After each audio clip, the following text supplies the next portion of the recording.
Big changes are coming to the way you apply for your first British passport, and they're not optional. Starting in 2025, the application process will be stricter, more digital, and less forgiving of simple mistakes, whether you're a newly naturalized British citizen or applying for your child's first passport. Understanding these changes is essential to avoid delays or outright rejection. In this report, we'll walk you through the 5 critical updates you need to be aware of. Let's begin. First, say goodbye to paper forms. The traditional paper-based passport application process is being phased out. Nearly all applications must now be completed online through the official gov.uk website. While paper forms may still exist for a very limited set of exceptional cases, using them without valid justification can cause serious delays. The UK Passport Office has adopted a digital-first approach, and that's now the standard. The new system is designed to be user-friendly and guides applicants step by step, helping them submit the correct information and documents. Simply put, do not begin the process anywhere except online. Second, identity verification is now high-tech.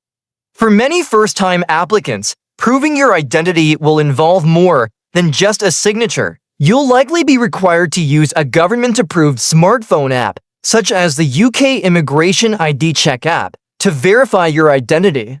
Here's how it works. First, you'll scan the biometric chip embedded in your current passport, such as your foreign passport. Then, you'll take a live facial scan using your phone's camera.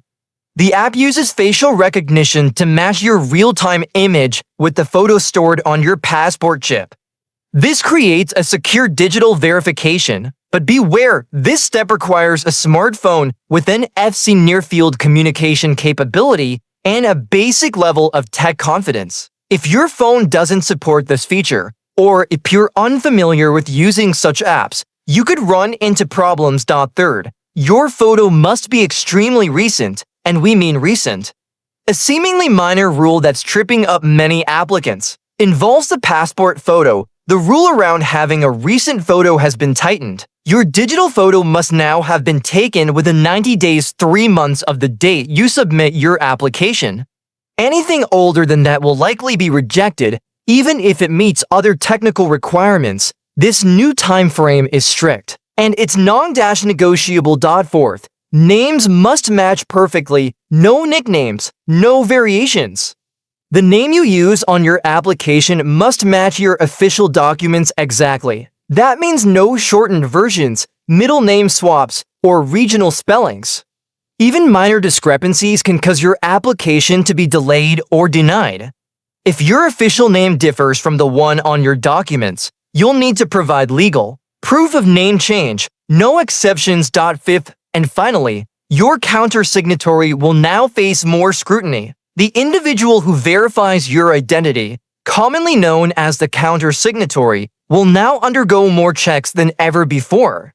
This person must meet strict eligibility criteria and may be contacted by the Passport Office for additional confirmation. Choosing someone who doesn't qualify or who fails to respond could derail your application entirely. Getting any of these steps wrong could mean delays, extra fees, or starting the process over again. So if you thought this was just another routine update, think again. If you're serious about avoiding passport problems in 2025, watch till the end as we continue to break down what to expect and how to prepare. Don't forget to subscribe and tap the notification bell for more critical updates on life in the UK, immigration rules, and government policy changes. Let's now turn to a detail that catches many people off guard: the photo submission rule. Until recently, applicants had a 6-month window in which a passport photo remained valid. But from 2025 onward, that's been sharply reduced to just 90 days. It's a small change, but one that's caused a lot of unexpected rejections. Here's what typically goes wrong. Someone gets their passport photo taken, waits a few months to complete their application, and submits it, only to find out that the image is now considered outdated. That simple delay results in their application being denied. The safest approach: take your photo right before you apply.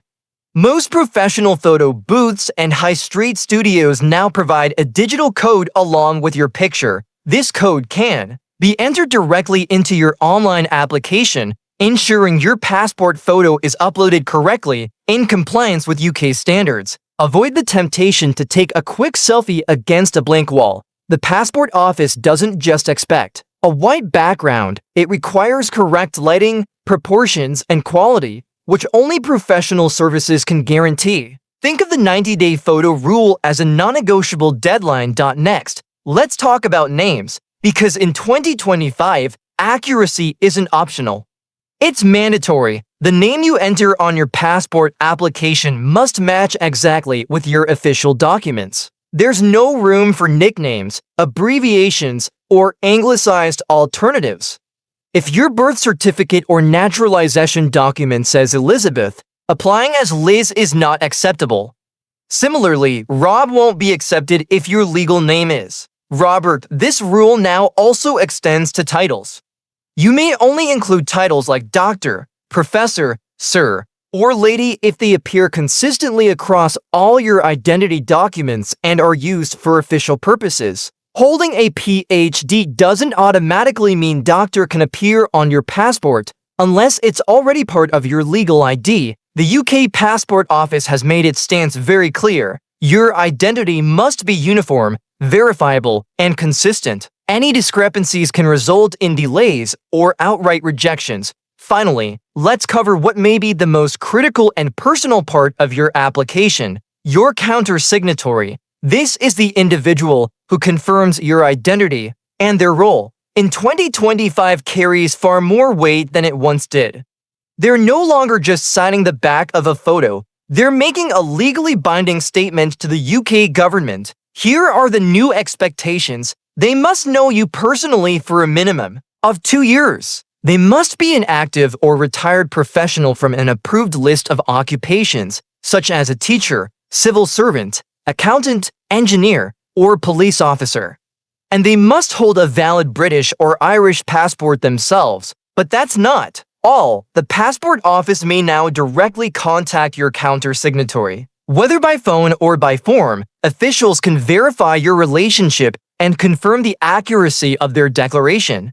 If your chosen person can't be reached, doesn't respond, or provides information that doesn't align with your application, your process may be halted entirely. The message from the authorities is straightforward. Credibility, consistency, and accountability are the pillars of the new passport system. The UK Passport Office has left no room for doubt. Providing false information as a counter-signatory isn't just frowned upon, it's a criminal offense. That means you can't treat this part of the process lightly. You must choose your counter-signatory with real care and thought. This cannot be a distant acquaintance or someone who barely knows you. You're asking them to put their professional reputation and potentially their legal standing on the line to support your application. Before listing anyone, have a frank conversation. Make sure they fully understand what their role entails and confirm that they're willing and available to be contacted by the Passport Office if necessary.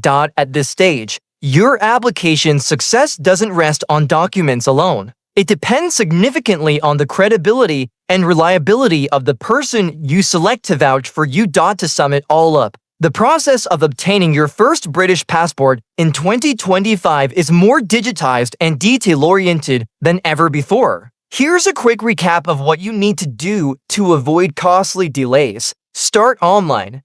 The official gov.uk website is the only place to begin. Be ready for digital ID checks. You'll likely need to use a smartphone app to verify your identity. Through facial recognition and biometric scans, your photo matters. Make sure it was taken within the last 90 days. Use a professional service that provides a digital code, and avoid DIY shortcuts. Names must match perfectly. Use your full legal name as shown on your supporting documents. Nicknames, abbreviations, and inconsistencies will result in rejection.